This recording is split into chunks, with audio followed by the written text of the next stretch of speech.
Hello, Durud and Shalom. We be live. Hi, everyone. How's my audio? All right. So, guys, let's look at the updates. And I want to engage with you in the chat. I want to make sure that this is two ways. So, I'm going to pay attention to your comments. If you have any questions, um, I don't know. Yeah. So, Leo, I'm going to star your comments because I want to respond to you.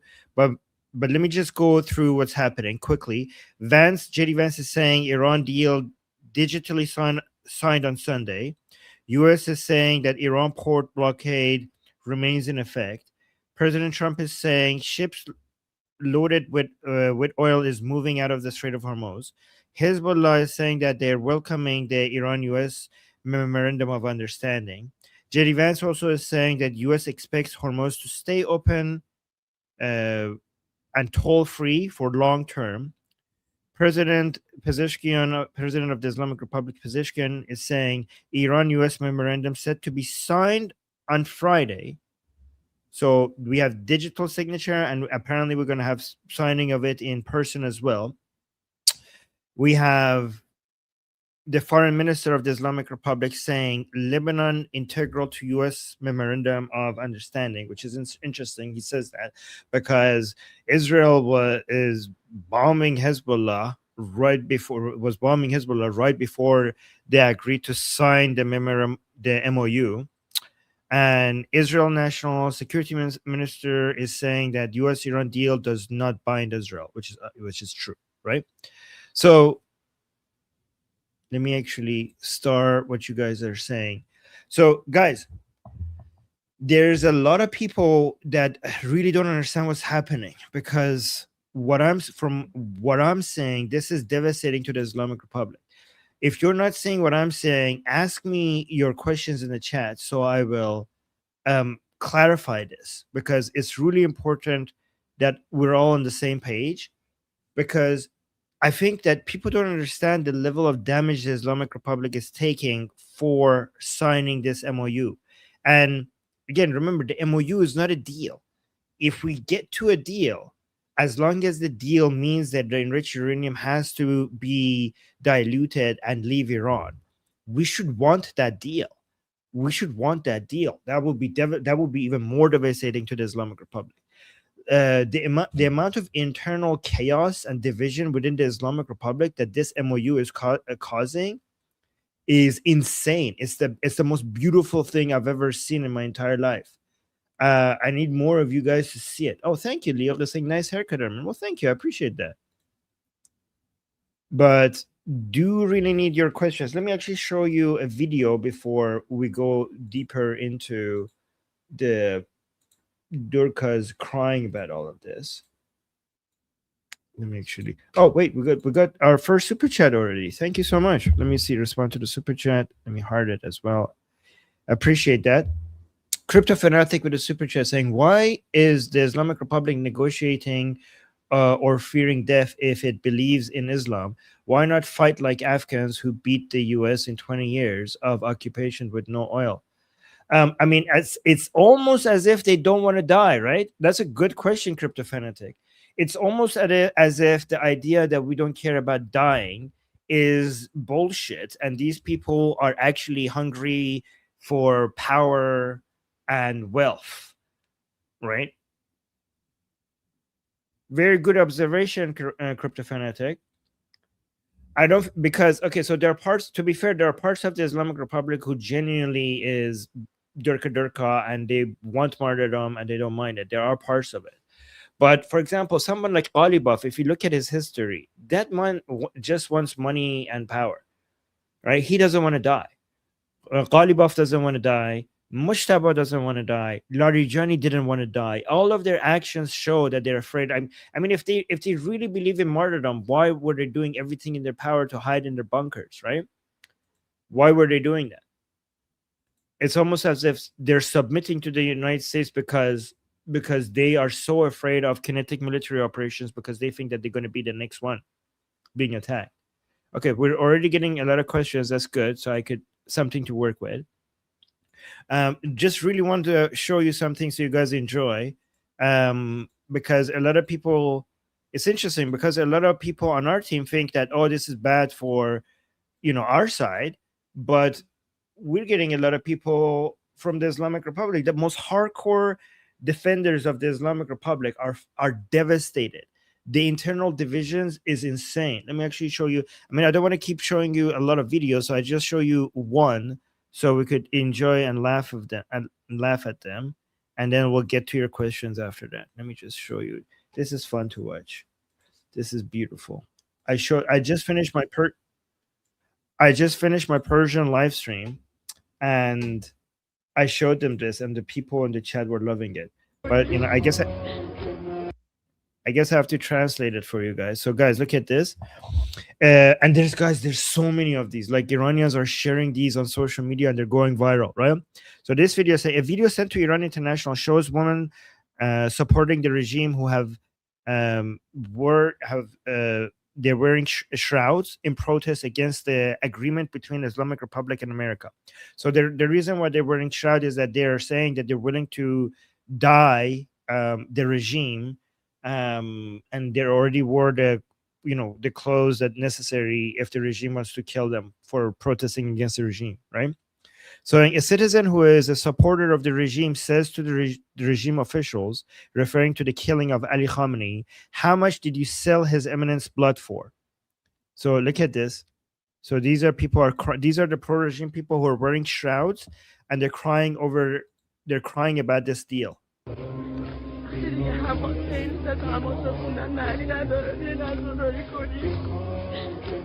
So wait, what is she saying? She's saying that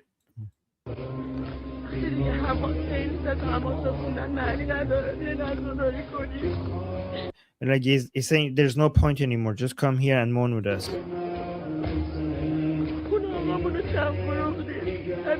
Like, how much did you sell the blood of our eminence for?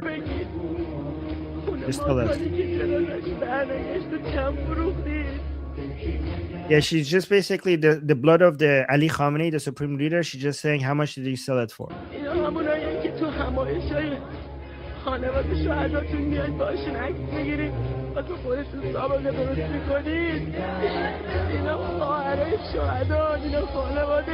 She's like, these are the same people who support you. These are the sisters of our martyrs.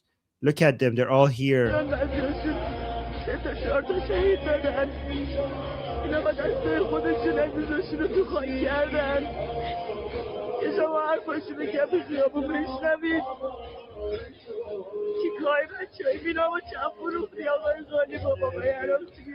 Mr. Ghalibov, Mr. Arakchi, how much did you sell the blood of our supreme leader for?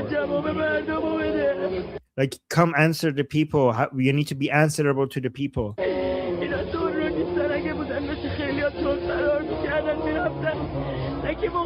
Anyways, she keeps crying and crying and talking. Anyways, guys, this is beautiful, okay? And I'm telling you, nobody has managed to achieve this other than President Trump and Prime Minister Netanyahu. I mean, to be fair, the negotiations has been President Trump. Bibi June has been really good in killing these people, but President Trump has been very good in finally making these people submit. You have no idea how difficult it is for these people to accept defeat. It's impossible. Like, has been impossible. It's the first time. Like, we have never had these Shias coming out and accepting defeat. This is the first time somebody has managed to get that from them at such a large scale. It's only this signature is the ultimate humiliation. And guys, like, I have to repeat myself. It's the humiliation that kills these people, not the actual killing them. Okay, so it's getting the regime to come at a table and sign an agreement with the people who killed the supreme leader, his wife, his children, his entire family, and all the heads of IRGC at the same time, getting the Islamic Republic to come. The Islamic Republic was supposed to get the ultimate revenge for the killing of Ali Khamenei. Not only they have gotten no revenge, they're sitting next to them and signing an agreement with them. This humiliation is worse than death to these people. It's worse than death. They say, this is why they say Hayat min nazalat, because they say no to this humiliation, because to them, the humiliation kills their ideology and their movement more than bombardments. And that's true. Guys, you can't kill an ideology with just bombardments and economic pressure. You kill an ideology with humiliation. And this signature is the ultimate humiliation because you're signing it after they killed your supreme leader. What happened to this? Look at what happened to the Islamic Republic. They lost everything. They lost everything, including Qasem Soleimani, and now their supreme leader. Look at United States. Look at the stock market. I mean, the Islamic Republic didn't even kill one military commander within Israel or United States, let alone somebody equivalent to the supreme leader. Like they couldn't, like somebody equivalent to the supreme leader in Israel would be Bibi, would be President Trump. But forget President Trump and Bibi, they couldn't even take out a single commander, a single high-ranking officer.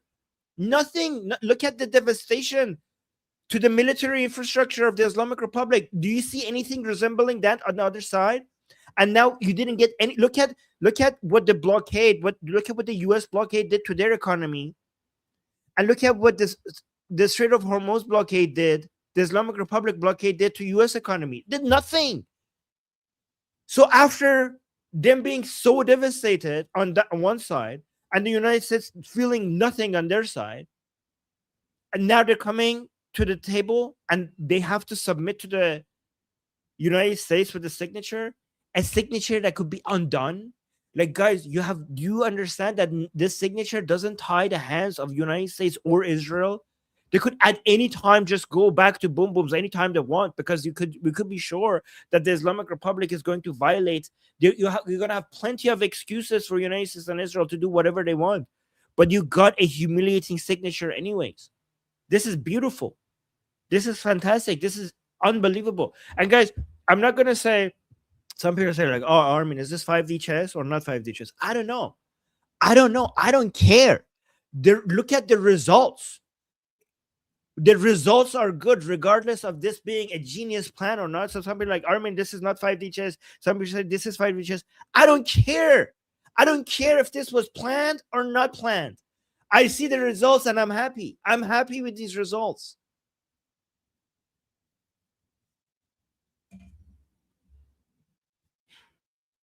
Let me look at your questions. Okay. Thank you, cryptocurrency. That was a good question. Saying, why would they fight for 20 years if Trump just decides to leave them alone? Leave who alone? I don't understand this question.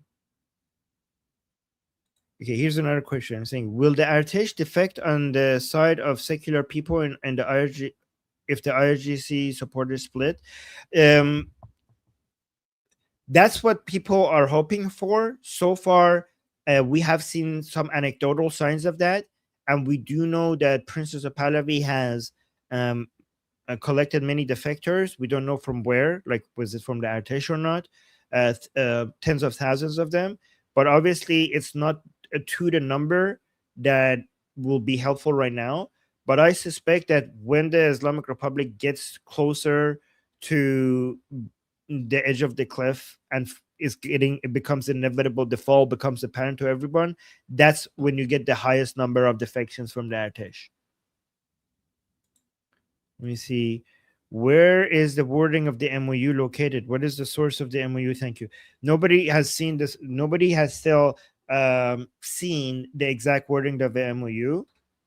We have gotten some hints about it from the Americans. Obviously, the Islamic Republic is giving its own version, and we can't trust the Islamic Republic. So, but that's why we cannot trust. That's why the answer is to what's the exact wording of the MOU is that we don't know. We're probably going to see it after it's completely signed. Oh, another thing, by the way, let me actually read this. This is important. So, JD Vance said the US-Iran deal had already been digitally signed by the parties, but that a signing ceremony would still be held on Friday. ABC News reporter citing, an interview with the US Vice President. So, guys, this is very important. There is going to be a signing ceremony, which is going to significantly increase the level of humiliation that the Islamic Republic is going to face, right? The Islamic Republic was trying to avoid pictures of the signing ceremony, but President Trump seems to really want a signing ceremony, which is perfect because we need the picture, we need videos, and we need pictures. Hopefully, we actually get like American officials and the Islamic Republic officials in a frame picture, because that would be the ultimate humiliation. So I'm just saying, what's an MOU? A memorandum of understanding. So let's be clear with the vocabulary here, guys. The only thing that is being agreed upon right now is the MOU, the memorandum of understanding, which means it's not a deal. It's not a deal. The MOU is supposed to create a framework for a 60-day period, which might be extended, to get to a deal. And the deal is not a peace deal. If we do get to a deal, we're still so far away from a deal. We are still like we now have an MOU signed digitally, still not like with a signing ceremony. And the goal is to get to a deal, which, if it includes the enriched uranium being diluted inside Iran, it's a surrender deal, not a peace deal. That would be like, guys, think about it. If the MOU is causing this much division and infighting within the Islamic Republic, what do you think the giving up of the enriched uranium would do to the supporters of the Islamic Republic? Guys, this is why I keep telling everybody, don't tell people that the regime is going to fall at this time or soon, because if we give people false expectations, then our victories are going to look like defeat. This is why I've always been encouraging skepticism regarding the date of the fall of the regime, right? And some people think that, oh, Armin is pessimistic. I'm not pessimistic. I was always skeptical. I always encourage skepticism for days like this, because days like this, we could see that in the past year, we have done so much damage to the Islamic Republic, and the Islamic Republic is weaker than it has ever been. But because some people from our side go around and say like, oh, the regime is going to fall so soon, then when it doesn't fall so soon, our victories is going to look like defeat, because even though the regime has been damaged so severely, people are going to compare that to that promise, and it's going to look not as good compared to that promise. But honestly, 1 year ago, if you told people that at 1 year from now, Ali Khamenei would be dead, his family would be dead, and all of the highest ranking IRGC personnel and generals would be dead, and the regime would be so devastated financially that they're not going to continue fighting against the Americans and Israelis who did this to them. They're going to be sitting at a table with them, signing a memorandum of understanding that is supposed to create a path to giving up their most important deterrence capability, which is their enriched uranium. People would be calling you crazy. Like, all of that in 1 year? Are you fucking kidding me?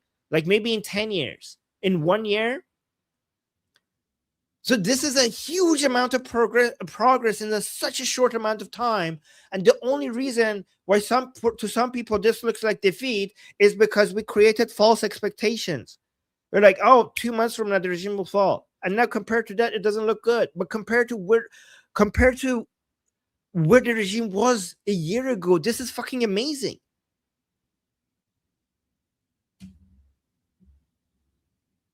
Okay, we got a super chat. Here, see.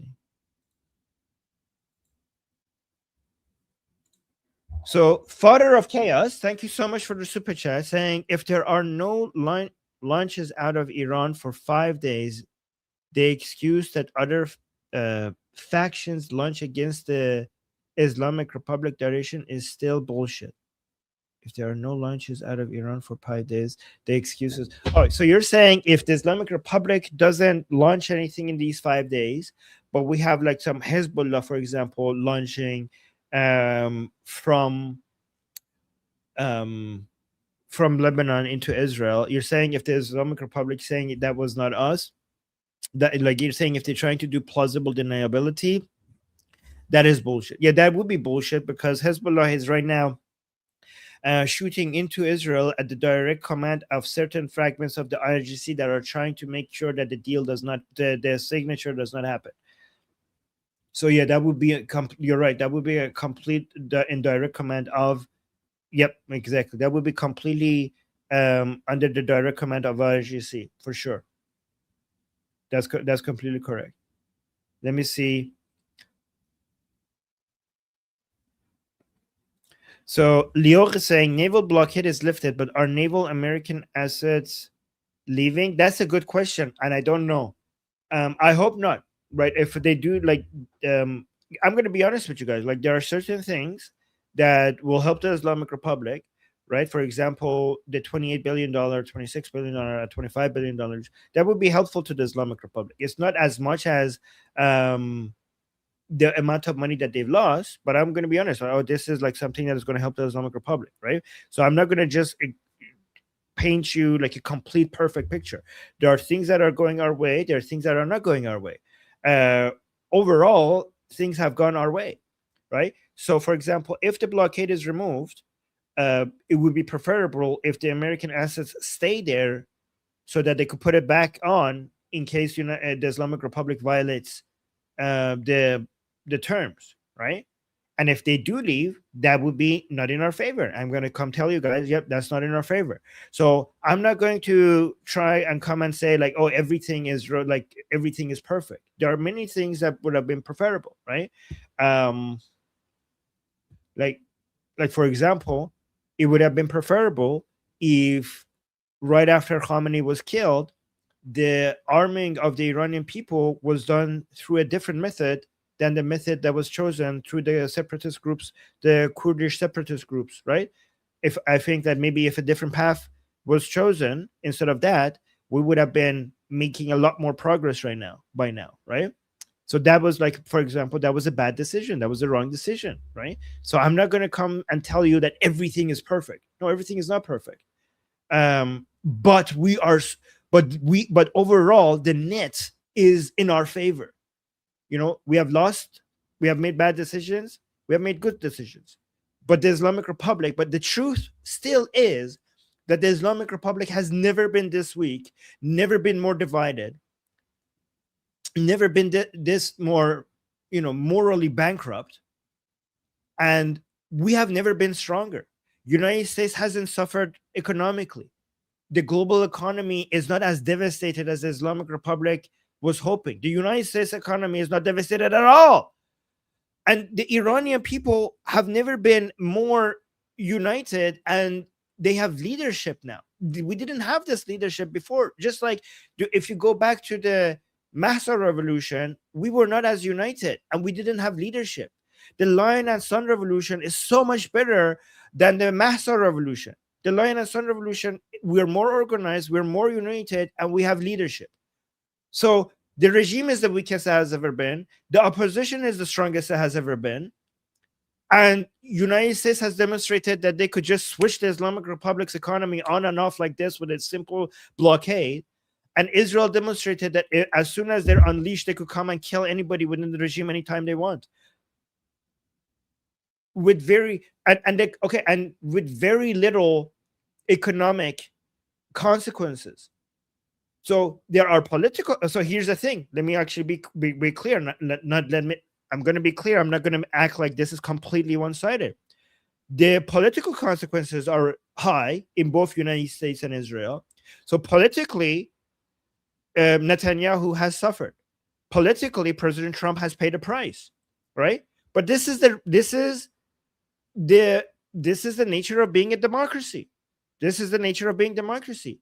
So being a democracy gives you short-term disadvantages, but being a democracy gives you long-term advantages. The reason why Israel and the United States are big, powerful countries is because they are democracies. But democracies give you short-term limitations in what you can do. So that has been, so economically, the United States hasn't suffered, but politically it's difficult. Politically it's difficult, and it's supposed to be difficult because democracy, you gain something, but you lose flexibility.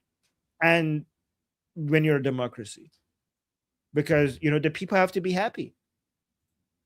We got 2 super chats. Thank you so much.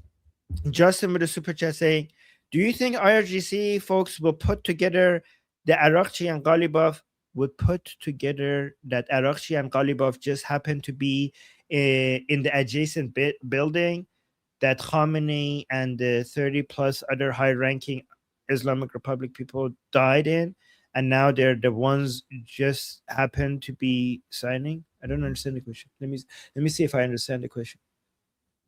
We'll put together that IRGC. So I'm not sure if I understand the question, but Ghalibaf hasn't claimed that he was when Khamenei was killed. Ghalibaf was not, based on my understanding, there is no claim that Ghalibaf was there. But Araghchi, there is a claim that Araghchi was in the Beit Rahbari, but not close to this area that had the big explosion. He was in a different section of the office of the supreme leadership, that whole compound, and that's why he survived. um Araghchi, yes, but Ghalibaf, no. So yes, so the actual current narrative by many pro-regime people who are upset about the signing is that Araghchi and Ghalibaf are agents of the enemy and they're selling out the country. That's the narrative. That's the narrative. And some of them, I'm assuming, and I haven't seen this, but I'm guessing, would say that Araghchi is lying that he was in the compound because he only recently came out and said it. So they would ask him, like, why did you not say it until now? You're making stuff up to just make yourself look closer to the supreme leadership than you actually are. Thank you, Justin, for the super chat. Let me know if that answered your question. And then Fleshy Interloper, thank you so much for the super chat, saying, my stocks are up, but the Iranian people are not free. The Iranian people are closer to freedom. They're not free, but the regime is weaker than ever before, and the opposition is stronger than ever before. And your stocks being up is actually relevant because your stocks being up is humiliating. It's interesting. Your stocks being up is helpful to the freedom of the Iranian people. Let me tell you why. Because your stocks being up means that the Islamic Republic doesn't have the control it thought it had over the global markets, which is humiliating. And it's humiliating, and it also shows that it doesn't have that much leverage. The Islamic Republic thought that by closing the Strait of Hormuz, oil prices will reach $200 and eventually $300 per barrel, which would devastate the global economy. And it didn't do that. They weren't effective. So that has two effects. One, it's humiliating, which means that the pro-regime people would lose faith in the regime, and it will make the regime weaker to its internal pressures. Two, the Israel and United States will see that this was not as big of a deterrence capability that the Islamic Republic had as people feared, which means that the Islamic Republic is more vulnerable to future Israeli and United States attacks. So that means that there's more external pressure on the Islamic Republic. This additional internal pressure on the Islamic Republic and the additional external pressure on the Islamic Republic means that we're closer to the Iranian people being free. Again, how close, nobody knows, but closer than before. So they are what you're saying is related. Oh, look at this. Somebody's saying, oh, look at that. So you're like, yes, listen to what this guy is saying right here. Well, thank you. I appreciate that. That's a huge vote of confidence. Thank you. That's sweet. And then we got another super chat from Justin saying, I was implying Araghchi and Ghalibaf were the two that betrayed Khamenei. That's exactly okay. That is exactly the narrative that is being repeated by the most hardcore regime supporters within the Islamic Republic. They think that Khamenei's location and whereabouts, and not just Khamenei, but Larijani, for example, has been sold to the enemy by these people. They think that the reason why Mujtaba Khamenei is not coming out is because if he comes out, even if he meets with Ghalibaf or Pezeshkian or Araghchi, they think that Ghalibaf, Araghchi, or Pezeshkian, if they get a meeting with Mujtaba, they will immediately tell the Americans where Mujtaba is, and Mujtaba would die. That's what the pro-regime, the most hardcore pro-regime people think. which is beautiful. I love that they think that. I love that. I love that for them.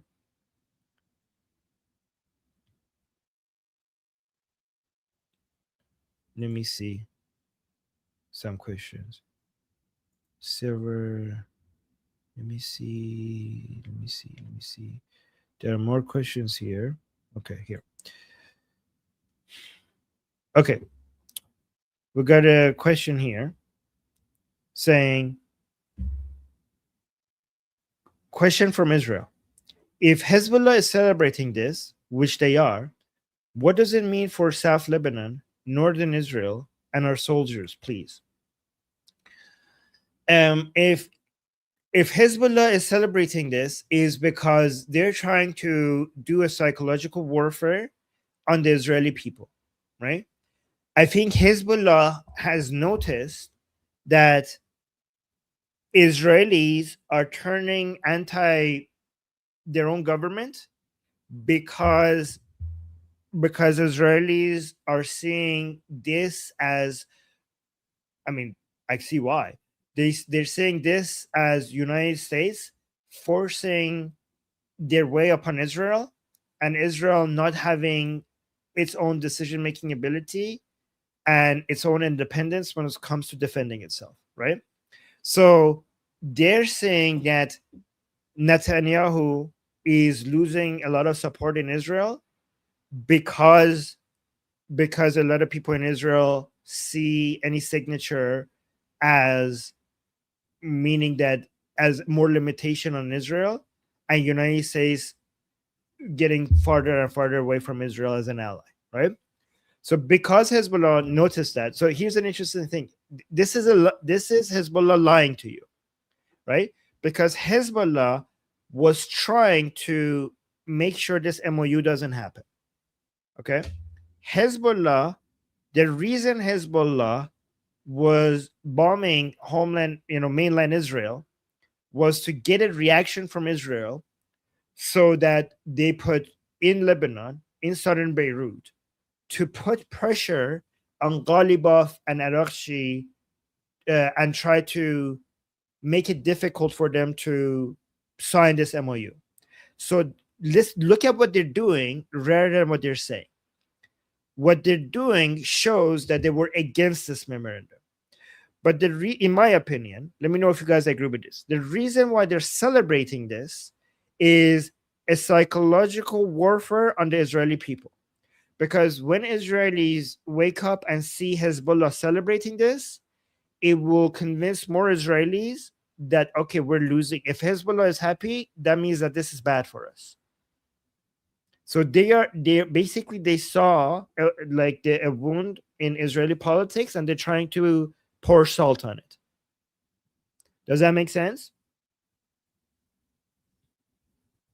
But let me tell you, one way or another, Israel will be able to do what it needs to do. Okay? And the United States understands that. The United States completely understands that. There is a limitation.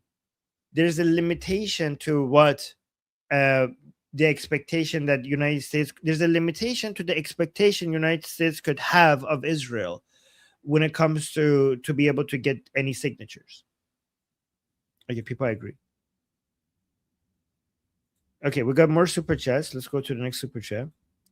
Philly, thank you so much for the super chat saying, you, Goldie, Ali, Tusi, and others have several times said that the Islamic Republic signing a deal means the end of the regime. Do they even realize that? Okay, yeah. First of all, remember what we are signing here is the MOU, not the deal, right? And me saying that is conditional. I've also clarified that it's conditional on the red lines not being moved, right? So the condition, like if we get a deal that gets rid of the enriched uranium that the Islamic Republic has and its enrichment capability, that means two things happen. One, the level of humiliation and infighting within the Islamic Republic will become even astronomically higher than what you're seeing right now. Because everything we're showing you right now with regards to the internal infighting of the Islamic Republic has only been caused from getting a signature on an MOU. So imagine what you are going, the level of infighting and humiliation and the loss of faith from the regime supporters that you will experience when they witness that the Islamic Republic is allowing the people who killed their supreme leader to come and dilute the enriched uranium inside Iran and then take it out. So right now, we're seeing so much anger and aggression by the regime supporters towards the regime only because they're sitting next to the people who killed the supreme leader and signing an MOU with them. Imagine if we actually get a deal and you actually see physical, observable proof that the Islamic Republic has completely bent the knee to President Trump. So that's one. The that's that would break the regime and would in an unrepairable ways. It would do that. The second thing that it would do is that it would take the Islamic Republic's main deterrence capability away from them. Their main deterrence capability will be removed from the Islamic Republic, which means that the Islamic Republic will become more vulnerable than ever before. So I think the Islamic Republic will resist that with whatever force it has, right? So that's and you're right. The reasons I gave you means that the Islamic Republic would probably not accept, like not agree to that, and that's why we're saying, me and people here like Texas, for example, a troop here, we're always telling you that we're so far away from a deal. The MOU is not a deal, and it's hard to imagine the Islamic Republic agreeing to that unless you manage to bring the Islamic Republic to the edge of a cliff, so close to the edge of a cliff that if they don't do a deal, they will collapse as well. Then they might take a chance.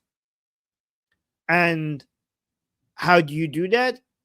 Maybe it would be with more economic devastation, more pressure, more bankruptcy, more infighting. But as of right now, I can't see the Islamic Republic accepting that as of right now. But to be fair, I couldn't even see the Islamic Republic signing this MOU, but President Trump managed to make them so desperate for a few $billions with Operation Economic Fury and the naval blockade that they did the thing that you assumed that they could never do. But this is even getting the deal is even way more difficult than getting the MOU.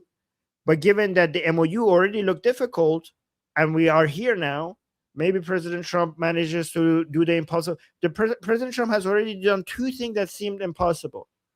One, getting these Shias to admit defeat. That seemed impossible. President Trump managed to do that. Getting these people at a table signing an agreement with you even after you killed their supreme leader. That seemed impossible. And President Trump did that. Right now, I don't see a path for the Islamic Republic giving up their enriched uranium. I don't see a path to that. But I also know that President Trump has already managed to do two things that seemed impossible. So never say never, right? So never say never, right? Given that he managed to do these two things, he might be able to do that impossible thing as well. But it looks very, very difficult and close to impossible.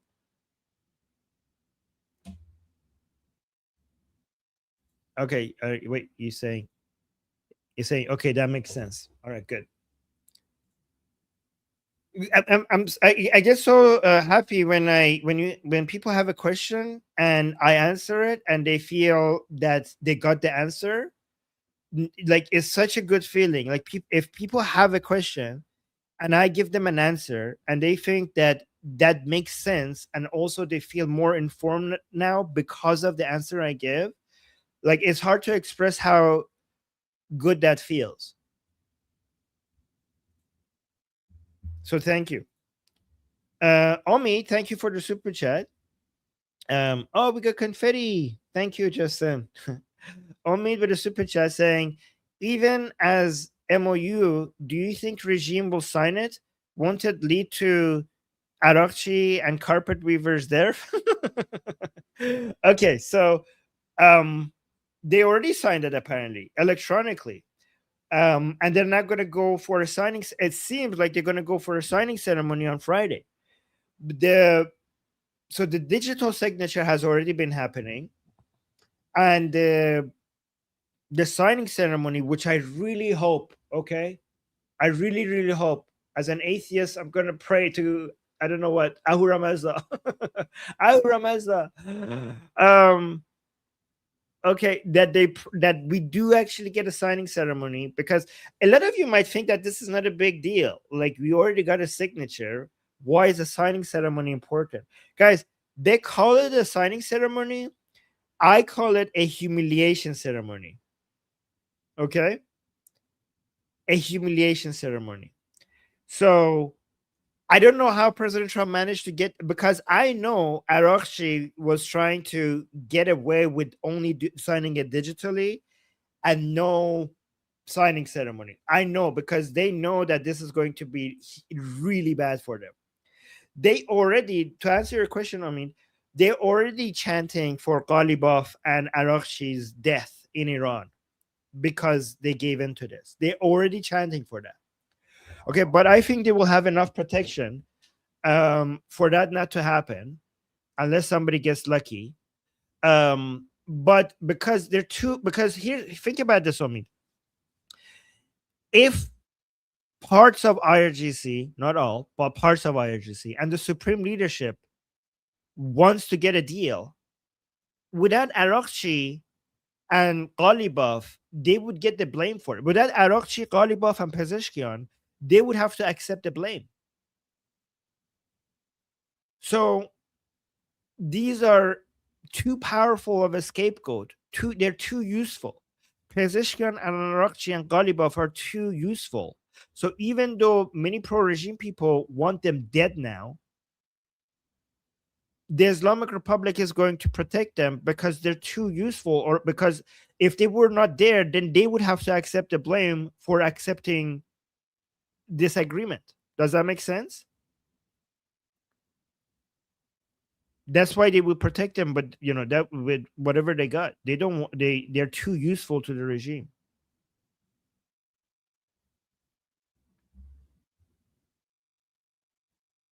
Make sense? Let me know if that makes sense. So, oh, let me see. So IRGC will protect him. Yeah, I mean, the part. Yeah, I mean, major parts of IRGC will protect them.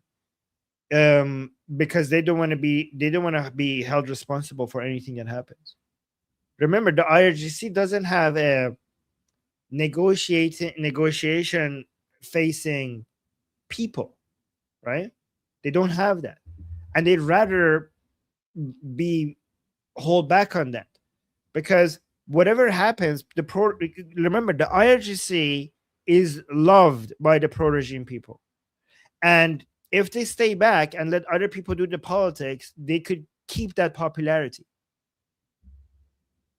So they need other people to go do the dirty job so that they don't get affected by it negatively, by the pro regime people. We got another super chat. Roman, thank you so much. Did I miss any? I don't think I did. Roman Viking, thank you for the super chat.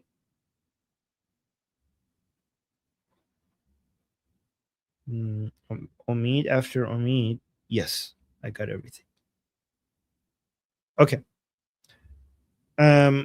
Roman Viking say, could you compare Al Ma'mun and Al Ghazali thinking impact on the Islamic world through history and how this translates to today's Islamic world?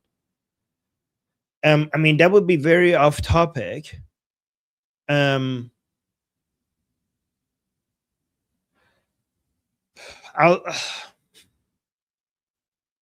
So okay, so I'll just do it really quickly. Okay, so the Abbasids in general were moving away because of the wealth and power that they had, and how much the economic growth of their empire was responsible for their power. They were focusing more on wealth and power than Islam. So through the Abbasid dynasty is through the Abbasid dynasty in Islamic history, because of the amount of wealth that was generated, we you had a movement. You had a movement away from the fundamental Islamic ideas, and focusing more on the dunya versus the akhirat, like more on this world rather than the afterlife, right? Even though everything was labeled, I mean, it's all still very Islamic, but relatively to what you're supposed to be doing, the Abbasids were moving away from that because there was just too much wealth and power to be made, and you didn't want to be limited by Islamic values, right? Al Ghazali is one of the main people who fucked that all up, um, by going against rational thinking, and and going back to relying on faith and revelation and, I don't know, BS Islamic philosophy. Even though he was a Sufi, he was against the philosophers and the people who were rational, and did bring. I mean, the Sufis, I think, are actually the most dangerous ones, to be honest, because they make uh, the Islamic revelation and going back to the Quran seem actually more poetic and beautiful than it actually is. And I think Ghazali was one of the people who were actually responsible for basically ending that period of progress. Like, he was contributing to it. He's not like this, obviously, like the not the main factor. The main factor are usually basically material factor, but let me see how that translates to today. The way that translates today is that you have to understand that as long as you have Islam embedded in society, even if you have eras of progress and movement away from Islamic ideals, there there's always a chance to go back to the roots. And basically, Islam is basically has even if you see progress and secularism within a society, within an Islamic society, you cannot stop fighting Islam. Okay, you should not stop fighting Islam because it's always there, and it's a secularized Islamic society. It's a society where the dragon of Islam has been injured but still alive. And while the dragon is injured, you might think like, oh, there's no more danger, and you might want to step back in attacking it, but you should not stop fighting that dragon until that dragon is dead. This is let me actually bring it back to Iran right now. Okay, so in Iran during the Shah's time, the idea of Iran turning into a theocracy seemed insane. Like, if you during the time of Muhammad Reza Shah in Iran, it looked like the level of modernization, and education and cultural growth was at such a rapid pace that nobody could have predicted that Iran in a few years is going to turn into an absolute theocracy. But because Islam, it still existed within that dragon is still alive, and it's waiting for it to make it to come back with vengeance, after a period of weakness, right? That's why you should always keep fighting that dragon until it's completely gone. Let me know if that makes sense.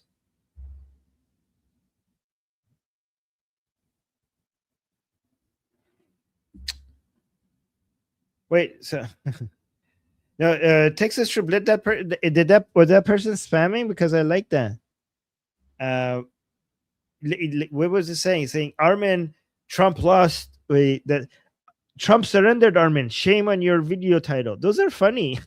Let them be there. I don't know. Was he spamming? I like those comments because they have no arguments. Oh, okay. So yeah, let me go through the other super chats. Yeah, good. Like, they come and they make a claim, and I'm making arguments, right? I'm making arguments, and they just make a claim, and you make a claim, you build up your arguments, and then they come and make a claim, and they don't have an argument. Like, how do I respond to that? I backed up my claim with an argument and evidence, but you think that you have done as much work as I did by just making your claim. Like, okay, that's your claim. Where's your argument? Like that, it's really easy to make a claim. What am I supposed to do with that? Where's the argument for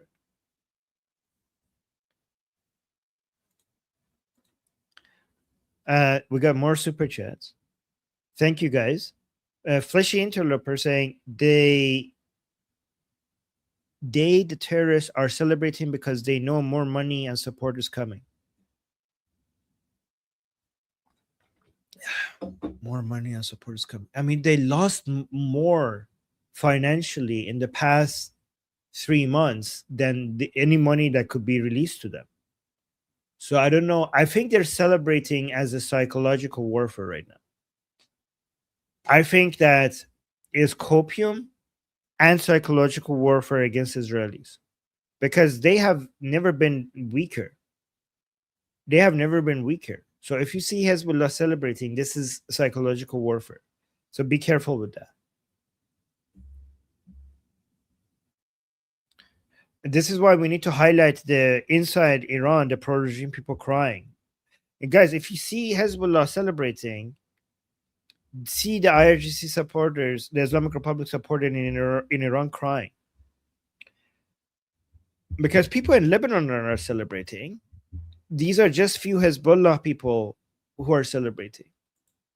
I mean, but look at where Hezbollah is compared to a year ago. Hezbollah's power is around 20% of where it was a year ago.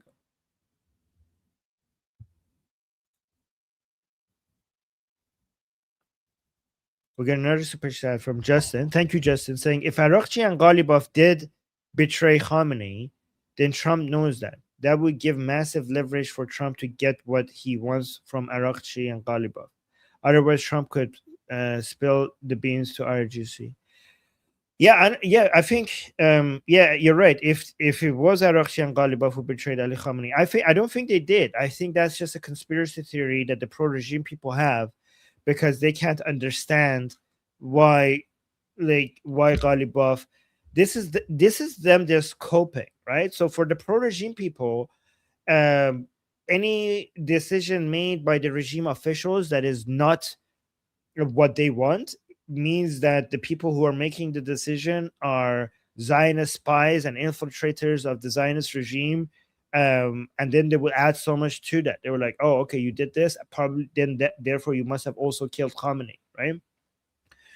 I actually don't think Ghalibaf and Arakchi were against Khamenei. I actually think that Ghalibaf and Arakchi right now, as of right now, and this changes from time to time, are, for example, right now with Mujtaba Khamenei against IRGC. And I think President Trump is using that. I mean, against parts of IRGC, not all of IRGC. So it's the opposite of what the regime supporters are saying. It's not Ghalibaf and Arakchi versus Mujtaba, for example. Is Mujtaba and Ghalibaf and Arakchi. Arakchi keeps switching sides. So Arakchi is a puppet, anyways, right? Forget Arakchi. Ghalibaf, Arakchi is a puppet. He's not a decision maker. Okay, so let's focus on Ghalibaf. It's not Ghalibaf versus Mujtaba Khamenei. Guys, when I say Mujtaba Khamenei, I'm talking about the institution, not about the person. It's not Ghalibaf versus Mujtaba Khamenei. Is Mujtaba Khamenei and Ghalibaf as of right now versus IRGC. And they're asking the Americans to help with that. And the Americans are using this opportunity to try to weaken the IRGC. So, but the regime supporters are very conspiratorial, conspiracy minded. So that's why that's their analysis. We got another super chat. Thank you so much, Father of Chaos, saying yesterday I sent an email to your AR contact email, 10:47 a.m. West Coast time from JRY. I would love if you have time to look. Can you send it to my personal email? My personal email is on my X account. So if you go to my X account, you can find my email right here. Also, give me a follow when you're there. This is my email on my X account. Sorry if I missed it.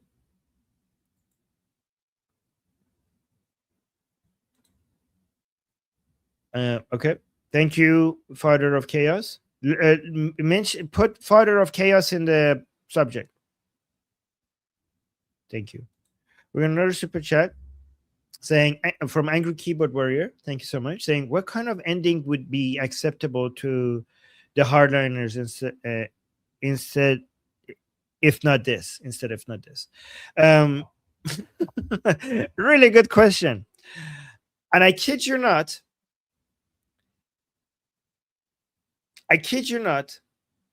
the absolute destruction of Israel, the end of Israel.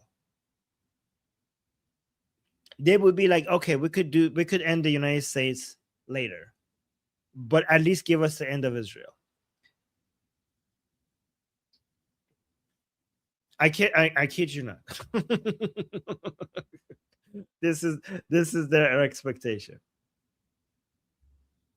Um, so think like if you're trying to be more reasonable, which is like relatively, is at least some level of damage on Israel equal to what they did to the Islamic Republic. I mean, they killed Ali Khamenei and Qasem Soleimani, and over the years, 60 of the most important IRGC leaders.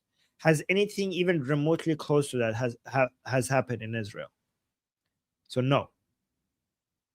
Has anybody as big of a as Qasem Soleimani been removed from United States or Israel?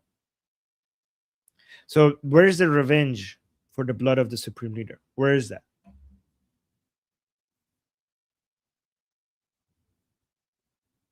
So they want revenge. They want blood for blood. That's what they say.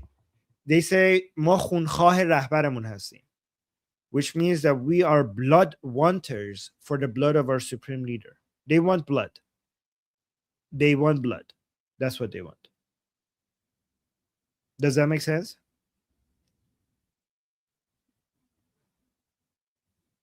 Yeah. So Angry Keyboard Warrior saying so basically no deal would be acceptable. No deal. Yeah. They are against it, against any form of deal. They want blood.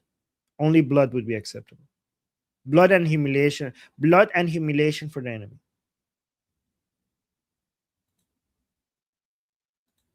Omi, thank you so much for the super chat saying I have to admit, normally I'm always positive and believe in the process, but since yesterday I have been feeling a bit ill.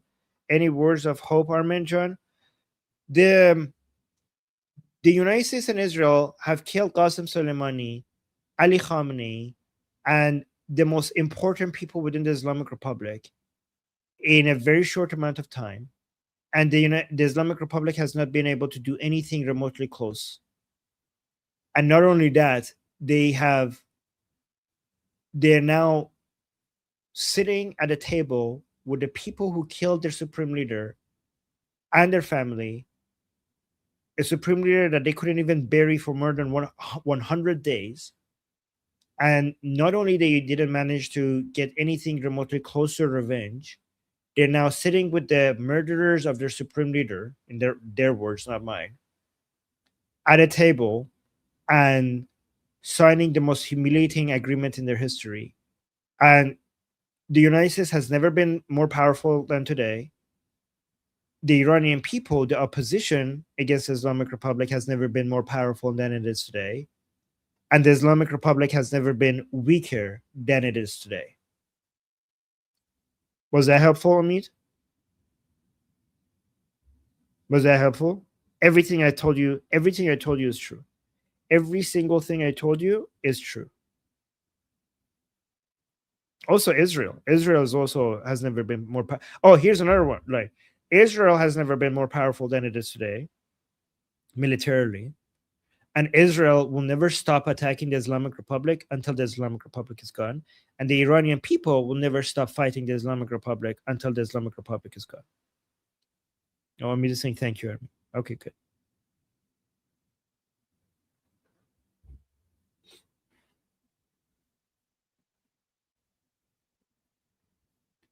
Saying thank you, Armin. You're welcome. Glad to be of service. I'm like, go see every single statement that I just said It is objectively and undeniably every single one of it is true. Let's go to Shana. Thank you, Shana, for the super chat saying, why do you think Christianity hasn't done that the same way as Islam? Well, I mean, for both Islam and Christianity, I don't think it's Christianity and Islam that did the thing. I think we see, like, both in the Christian world, through, and I know my Christian friends and followers disagree with this, but I think what led to the progress in the Christian world is a movement towards focusing on wealth and this and on life rather than the afterlife. I think the age of enlightenment, I know a lot of Christians would get upset me saying this, but I think the age of enlightenment, even though it had the Christian branding, it was a movement away from from the focus of Christianity, and focused more on the human condition rather than God, right? And I know we could argue this forever, but that's just my opinion.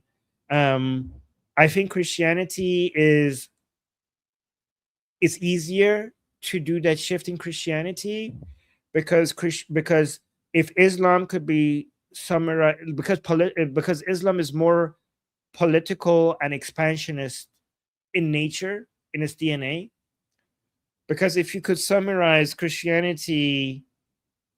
philosophy as do what Jesus did, and if you could summarize Islam as do what Muhammad did, then Jesus never ruled, and Muhammad did, right? And I think that's why uh, it's easier to go have secular values uh, spread in a society with a religion that could be more of a personal way of life, more of a personal relationship with God and personal worship, compared to an ideology that is insistent on ruling and dominating the whole world with that rule.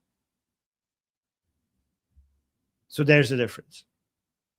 Jesus never ruled, Muhammad did. That fundamentally changes the nature of these two ideologies. Oh, look at this. A Christian agrees with me. Takes the strip saying you are correct about the effect of enlightenment on Christianity on me. Wow. Thank you, Texas Strip. I thought most of my Christian friends would disagree with that.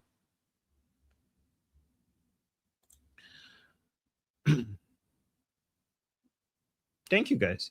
Guys, just a reminder, whenever I talk about Christianity, I'm hoping that my guys, the threat of Islam and communism and woke left and woke right is so severe to our civilization that me as an atheist, when I hear my Christian and Hindu and Jewish friends express their Jewish, Christian, and Hindu views, it doesn't make me like, oh no, that's so wrong, and it doesn't reduce my friendship with them, right?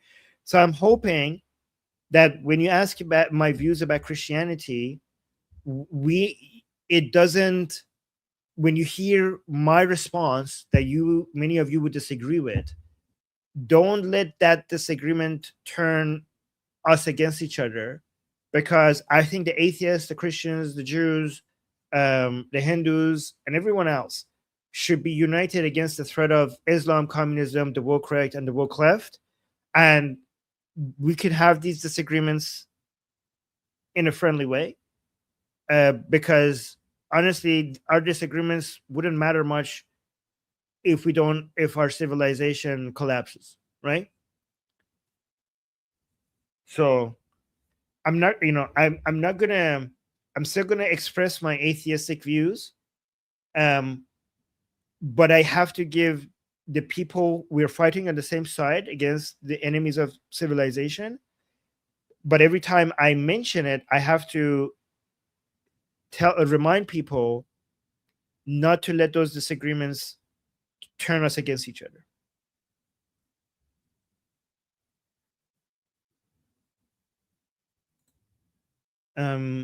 And then we have Philly. Thank you for the super chat saying if IRGC, Basiji, and other regime supporters would eventually defect to Pahlavi, would you consider them to be trustworthy? No. We don't trust. We would no no no.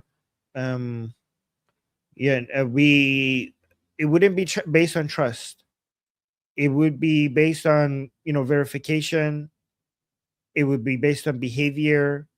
They would be under observation. Nothing would. I mean, if you can't find anything in the record that shows that, so there is going to be a period of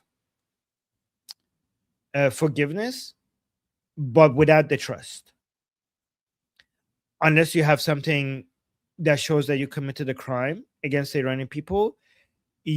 According to Prince Reza Pahlavi's plan and his command, we are not going to consider every single person guilty just for the mere membership in Basij and IRGC. Every person that you could verify that they committed a crime will be considered guilty and they will be punished for what they did.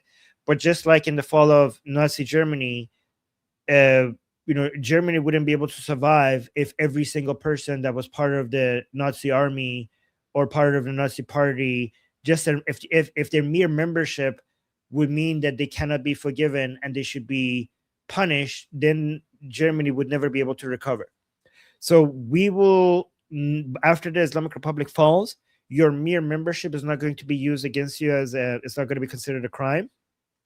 But it doesn't mean that just we're going to trust people, obviously.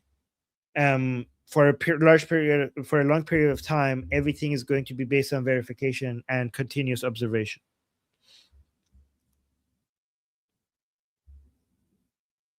Let me know. I hope that answered your question. Casey, thank you for the super chat saying UFC last night was incredible, very patriotic. Oh my God, really? That's good. You guys had fun watching that? I have no time watching that. But I'm glad you guys enjoyed it. Man, wish I had time to watch that. Don't have time. We got another super chat. Fleshy Interloper, thank you so much. Saying if IRGC is quiet, the we can't control them was BS.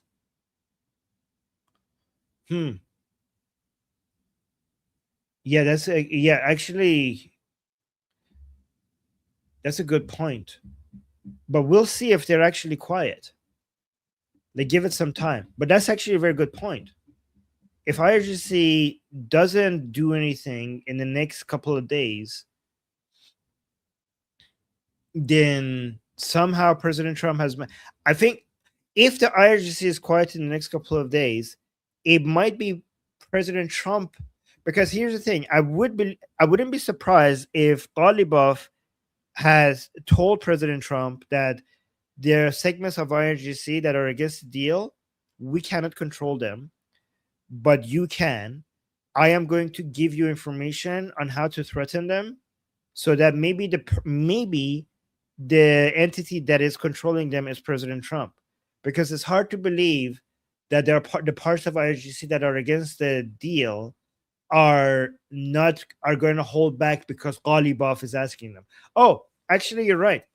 Maybe the supreme leader is threatening them, and the IRGC, even though they have the guns, they still can't accept the level of soft power damage they would receive if the quote unquote supreme leader comes out and speaks against them. Maybe the level of control is, but we have to see. We can't. Let's interrupt. Let's come back to this after we see whether or not the IRGC actually does stay quiet. So that's a big if. So that's a good thing to come back and evaluate after a few days, because in the next few days you might see that the IRGC is still going to be shooting missiles and drones at ships in the Strait of Hormuz. We'll see if Hezbollah holds back, because remember, Hezbollah is just an extension of IRGC. But that's a very good point that we need to observe in the next couple of days. All right, let me remove these stars so I know how many I have left. Okay, Shauna with the super chat saying, so you're, oh wait, hold on. So idea is something like Christian rebranding is better than Islamic rebranding. So I don't think it's Christianity that is being rebranded. I think society is being secularized, right? So in my opinion, there's a difference between reform and secularization.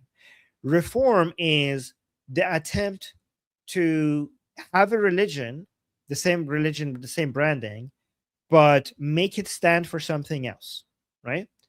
Secularization, well, to basically change the way is perceived, that what it stands for, right? So you have the faith, but the behavior changes and the appearance of the religion changes. That's reform. Secularization is you have the branding, you have the appearance, but you have less of the core belief, right? So for example, with Islam, if you say like, actually, the Quran, like, I believe in God, I believe in Allah, I believe in Muhammad, but the Quran is actually for women's rights. The Quran is actually for peace. The Quran is actually for LGBT rights. The Quran is that Islam is actually for, I don't know whatever. There's no, like, it's for Zionism. Like, basically, if you just try to misrepresent what the religion stands for, that's an attempt for reform. Also, the other way around, so most reform is actually going back to the roots, right? So, for example, if in a society people believe that Islam is actually for women's rights, and some people come out and say, look, actually, no, women should go back to home and cover up, and they shouldn't be able to go work and go to school, that's also reform, right? So whenever you're trying to change the perception in society of what your religion stands for, I'm not saying whether it's correct or not. Sometimes it's changing it to be more accurate, sometimes it's misrepresenting it. That to me is reform. So for example, Wahhabism, in my opinion, is a reform. It was a reform of Islam trying to go back to its roots, right? Trying to make it actually going back to the core text. That's also reform. So reform doesn't necessarily mean progress. Reform could be making you more radical, right? So reform is a response to the changing of the environment as a way to reform is a response to your religion becoming less relevant. All right. So whenever your religion is becoming less powerful, there's two responses to it: a pragmatic reform and a fundamentalist reform. There's usually two branches that come up. The people who are members of the religion, they're like, okay, why are we sucking compared to before? We used to be more powerful. And some of the members of the religion are going to be like, okay, we need to be pragmatic. We need to look at what other people are doing, and we need to be more like that. And claim that our religion was always originally that anyways. So those would be the pragmatic reformers. And then you have the more fundamentalist reformers, and they're going to be like, no, the reason why we're weaker is because we have moved away from the core values of our scripture. We don't need to look at what other people are doing. We should go back to the text and go become closer to that. So those will be the fundamentalist reformers. These are the two branches of reform. But secularization, in my opinion, a lot of people look at the pragmatic reformers and they get confused with the secularization. The secularization is people who are not really thinking about reforming the religion. They're just living lives based on the new standards and the new values in society, and thinking less about the religion entirely. And also the traditions of the religion becomes less about the core ideas of the religion and more just about celebrating and tradition and enjoying the rituals of it. For example, secularization is Christmas, right? Like Santa Claus, the Christmas tree.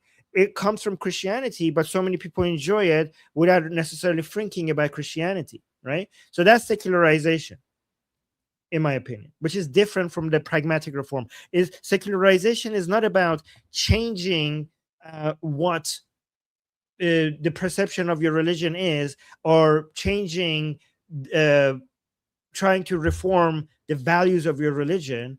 The secularization is basically keeping the symbolism, the rituals, and the traditions, but focusing less on the core values and just enjoying the community, the symbols and the rituals. And I'm in favor of secularization, by the way. Right? I see that, for example, Iranians enjoy the Zoroastrian religion, but they're enjoying it not. They're not like Zoroastrians. They're enjoying the rituals of it, the traditions, the symbols of it. And it's basically the same thing that many people in Christian countries have done with Christmas. That went long. Sorry. Let me go through this really quickly. Fleshy Interloper, thank you for the super chat, saying Enlightenment had classical and Christian roots. No roots, no tree. Yeah, I mean, enlightenment happened in Christian countries, so of course it will be, the branding of it would be based on Christianity, and it would be impacted by Christianity. Like, as an atheist, I celebrate enlightenment values, and I cringe when some atheists claim that Christianity had no impact on enlightenment. Obviously, how could it not? It was complete. It was enlightenment values came from Western Europe, and Christianity it was there, right? But there's no contradiction to say that enlightenment was a movement away from core Christian values, and say at the same time that it was affected by Christianity. These two statements are both true, and they don't contradict each other. And then Vidur, thank you for the super chat, saying, Armin, I wanted to ask out of curiosity, do you know if Rawah Majid has been killed in the strikes? Oh yeah, you mean from Hezbollah? Everyone don't lose hope, Javid Shah. Are you talking about that important guy from Hezbollah? I heard reports that yes, he's been killed. No, this is someone else. Somebody imported from Hezbollah just died. I don't know. I haven't seen this guy. So sorry, I haven't. Also known as the Kurdish Fox is an Iraqi Kurdish Swedish criminal. He is notorious leader of the Foxtrot network. Sorry, I don't know about this guy. Sorry to disappoint. Sorry, no, I haven't been following this guy, and I don't know who he is.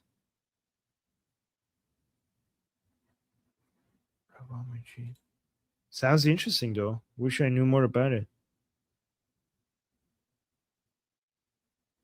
Let me see.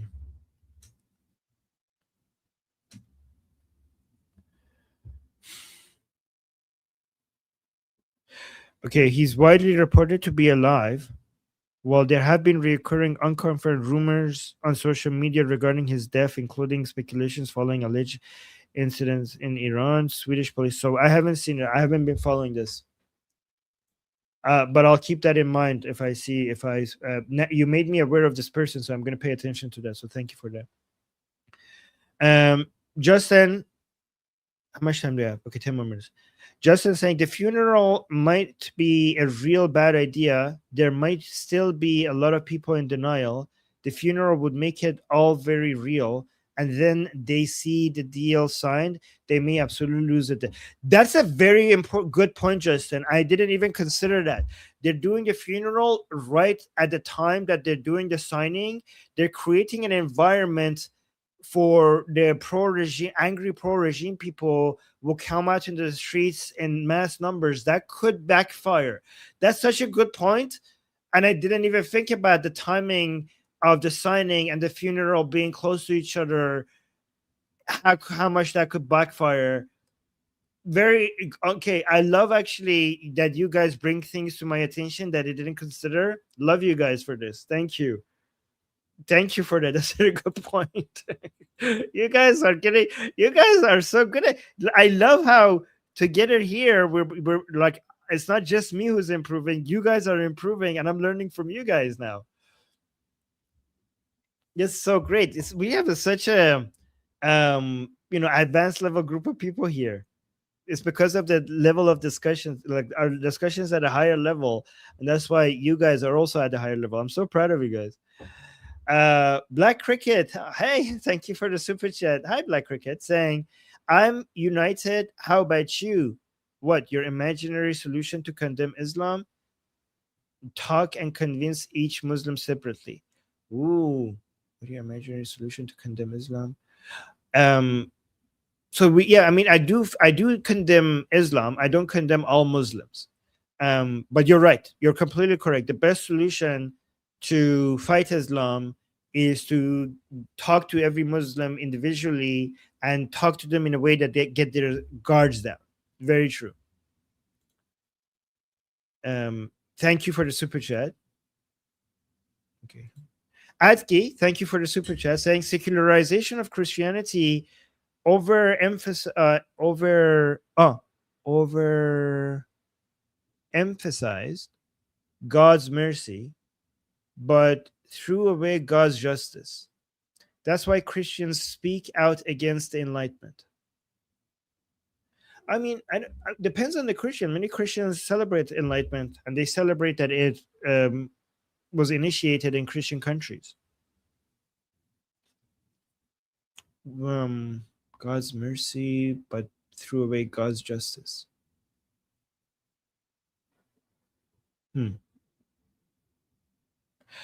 So that's an interesting perspective. I have to think about that. I personally myself think that society benefits if they focus more on well-being than justice. I think justice is important for as long as it impacts well-being. The goal is not justice. The goal is improved well-being for the highest number of people in society, and justice is one of the tools to get to well-being, but it's not the goal itself. The goal is well-being. Interesting perspective, Edki. Justin, thank you for the super chat to Shana, saying Armin is essentially saying Christianity has more or less been marginalized in Western society, but Islam has been theocratized in the East, which he's not wrong about. Well, thank you. I appreciate that.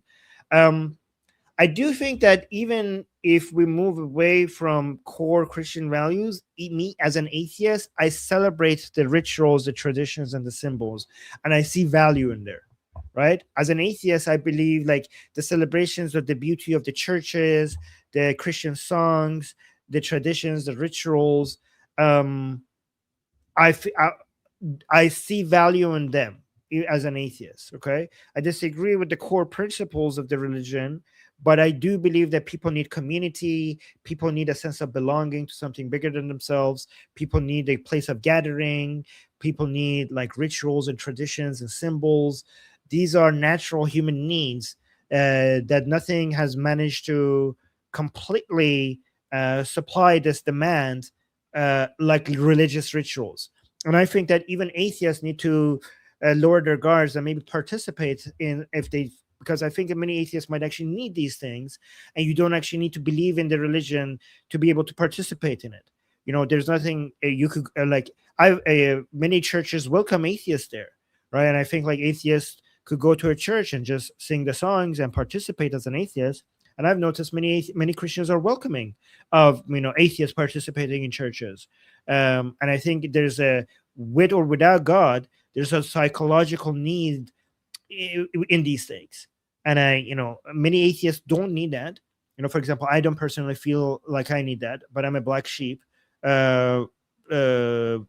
And we are rare, like they are like the mutations in society. And I think that just because you don't believe in God, it doesn't mean that you don't have those psychological needs.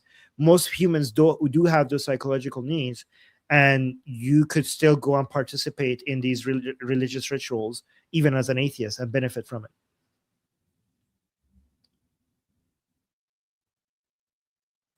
And thank you, Justin. Thank you for the super chat. And yeah, I completely agree with you. Angry Keyboard Warrior, thank you for the super chat, saying some actually argue the Quran supports Zionism, though. Yeah, not many of them, but there is a way. Here's the thing: the scripture is vague sometimes, and it's very clear sometimes, right? And unfortunately, Islamic scripture is clear in the worst parts. Okay, but the vagueness of scripture gives it some flexibility, And a lot of people think, well, that's a good thing because then that means that we could turn it into interpret it in a good way, right? So some people who want to reform Islam point to the fact that certain parts of Quran is vague, and because it's vague, reformers who are not Muslims themselves, because it's vague, we could basically encourage Muslims to interpret it the, in a nicer way. But I think the vague parts of the Quran are actually more dangerous than the clear parts of the Quran. Okay, because if Quran was more clearly horrible, I mean, there are parts of it that are clearly horrible, but if all of it was clearly horrible, it wouldn't have this flexibility that it has. So because of the vague parts, when Islam is threatened, it could pretend to be something else, and then when it has the upper hand, it could come back and be as violent and as aggressive as it actually is, right? So the vagueness of it makes it more, the vague parts of the religion makes it more dangerous. So for example, the Quran could, there are verses in the Quran, it's true, that I could use to make the argument that Quran is actually pro-Zionism. So you may think like, okay, let's encourage that. And I'm going to say, no, let's not, because the Quran is shit. And to use that interpretation, you're basically giving legitimacy and authority to a text that eventually could then be used against you. So, you know, I'm not, again, when it comes to secularization, I'm more interested when it comes to Islam. So that's why I'm against reform, because reform gives credibility and authority to the Quran, which is a horrible text. I'm actually I'm for secularization, not for reform. Secularization means, for example, take some of the Islamic festivals and traditions, and I don't know, just make it fun without Islam.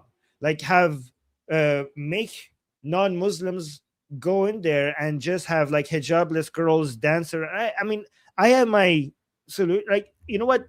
Let the market decide. You know what? Here's what you do. You use capitalism, okay? You make Islamic traditions and rituals based on market demands rather than ideological demands. You basically do to Islamic rituals what we did to Christmas. That's what you need to do. Forget the Quran, forget what Muhammad said, make the rituals more fun, and make it based on market demands and based on what customers would pay for rather than Islamic ideals. That is secularization instead of reformation. Reformation gives legitimacy to the Quran, secularization doesn't. Thank you, Angry Keyboard Warrior. Thank you for the super chat. Kelly with a super chat saying, thank you, Armin, for sharing and explaining with such great honesty and light. Well, thank you. You're a great teacher. Well, I appreciate that, Kelly. Thank you so much. Shauna with a super chat saying, that explanation totally makes sense, but where would you put the neo-pagans taking their Christian symbols and claiming they are originally pagan? Well, I mean, we would let them. I think, I think here's the thing. I'm pro liberty, right? Hence the name of the channel, right? You get the market forces decide what sells, right? So if you let whatever people make whatever, you let people, when it comes to symbols and traditions and rituals, you just let people, let the demand justify the supply, right? So if somebody is making that claim and they're making their own rituals and symbols and dances and gatherings around it, okay, this is subjective. This is based on taste. I'm not going to make a judgment on that because this is not based on values. Okay, so when we talk about culture, culture has there's two different things that are completely separate from each other. Culture is talking about rituals, traditions, dances, clothing, fashion, food, art, architecture, all of that, right? Cooking, music, poetry. That's group A. Group B, when it comes to culture, we're talking about values, right? Values and methods. So when it comes to group A, there is no objective answer to what is good and what is bad. When it comes to symbols and rituals and traditions, there is no good or bad. When it comes to values, we have superior values and we have inferior values. And we should not be tolerant of inferior values. We should try to destroy them. We should try to promote superior values and destroy inferior values. But when it comes to this group, like, so therefore in category B we have inferior culture and superior culture, and we should not be tolerant of inferior culture in category B of culture. When it comes to category A of culture, when it comes to art, symbols, ritual, dance, food, it's a matter of taste. And instead of individually being able to judge it, the market judges it. So if there is demand, then there should be supply. If there's no demand, if there's low demand, there should be low supply. And the best determinant of the level of supply, the level of demand, and therefore answering it with the correct level of supply is the market. So neo-pagans, Christians, everyone else, come make your Genesis story, your origin story, your rituals, your legends, anything you have, your symbols, offer them. If people like it and join and celebrate with you and join in your rituals, if there you will, then you win. And if you don't get any responses, then you lose. I can't make a judgment on that. The market will make a judgment on that. The answer is capitalism, as usual. Right? Thank you, Shana, for the super chat. And then last super chat by Roman Viking saying, Ayaan Hirsi Ali's journey from faith to reason to faith shows how atheism can create a moral philosophical void that needs replacement. Well, Ayaan Hirsi Ali didn't actually go back to faith. If you actually read her statements, she actually doesn't believe in the claims of Christianity about Jesus being God. If you actually read what she said, she believes in a Christian society and the Christian symbols and traditions and values as the only thing that is holding back against Islam. This is Ayaan Hirsi Ali didn't go to Christianity because she was feeling a void in her personally. She was afraid for Western society, and she wasn't seeing any symbols and traditions and group of people pushing back against the Islamic takeover other than these Christian principles and people and the rituals, because she thought that there is not. Okay, so she personally didn't feel a void, but I think she noticed that people were feeling a void that was being filled with Islam, and she thought that people would need the Christianity to push back against the Islam, right? And by the way, I don't disagree with you, Roman Viking. I do believe that whether or not there is a God, people do need. There is a void that religious ceremonies, rituals, community, sense of awe, sense of belonging fills in the human. It's a psychological need that many humans have. Some people don't have that. Okay, there is a small percentage of society that doesn't have that desire, and those are the people who usually are naturally more rebellious. Okay, and I think I'm one of them, right? But just because I'm like that, it doesn't mean that need is not there. You can't judge society based on your own personal needs. I know people have that need. And what I'm telling to many atheists. So here's the thing: the first wave of atheists are usually the people who are like me that don't have that need, and therefore they don't feel a void that they need to fill with that fill, right? But then the second and third waves of atheists are more normal people. They're not like weirdos like me, and they have that need, and they don't see anything providing that need. And my message to those atheists is that you don't need to believe in God to go to a God to go to a church, right? You could go to church and enjoy the celebrations, the community. The good thing about Christians is that they're welcoming to atheists. Okay, you might not see as much of a welcoming community in a mosque if you're an atheist.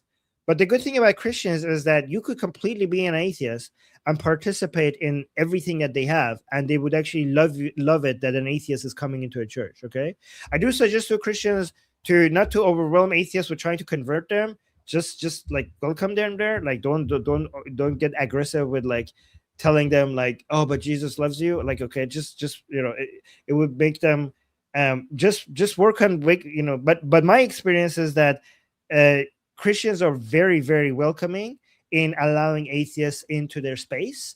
And I think more atheists need an environment like that than they're willing to admit, right?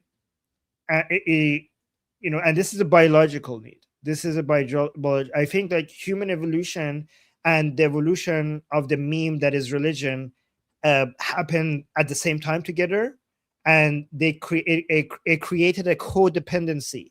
Like I think our brain has been wired to need religion. Like you don't need to believe in God to think that the human wiring of its brain requires religion. I think the human brain needs something like a religion, not maybe not religion, but some sort of a tradition, ritual, sense of community, sense of awe. And religion needs the human brain, and the human brain needs something like that to feel fully whole and fully satisfied. And you don't need to believe in God to believe that that's the case. Okay, and we got the last super chat by I don't. This is a Warhammer thing. Jagataik, I think I pronounced it right. Saying thank you so much for the super chat. Saying can Islam be secularized? What about stuff like animal sacrifice, polygamy, blasphemy laws, shirk, prohibition, etc.? You know the horrible stuff it entails. No, Islam would not be secularized.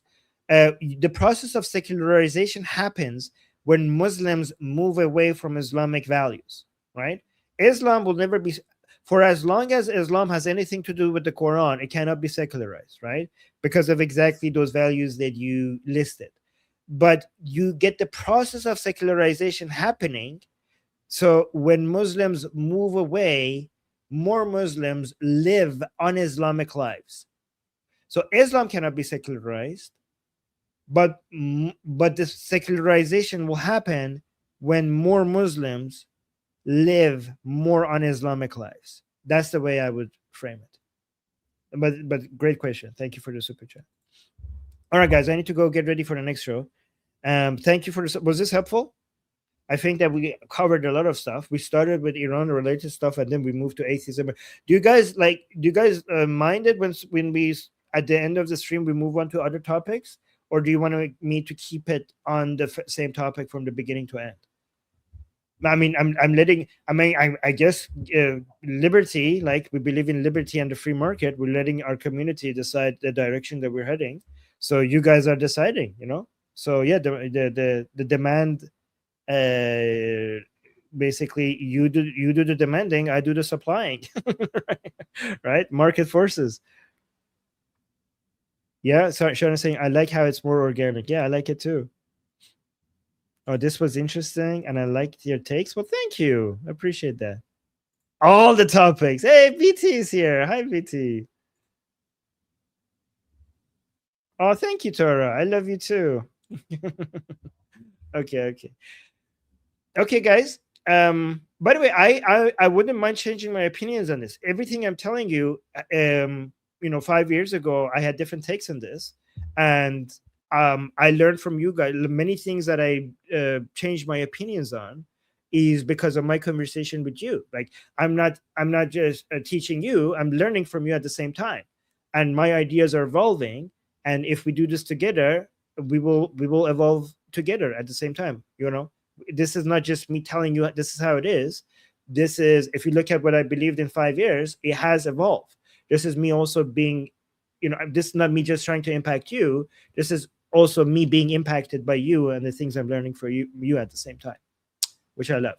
All right, guys, I'll see you guys in about 20 minutes. Until then, I'm Israel Chai, Slava Ukrainia, Cuba Libre, Long Live America, Javid Shah, Payande, Iran. See you guys soon.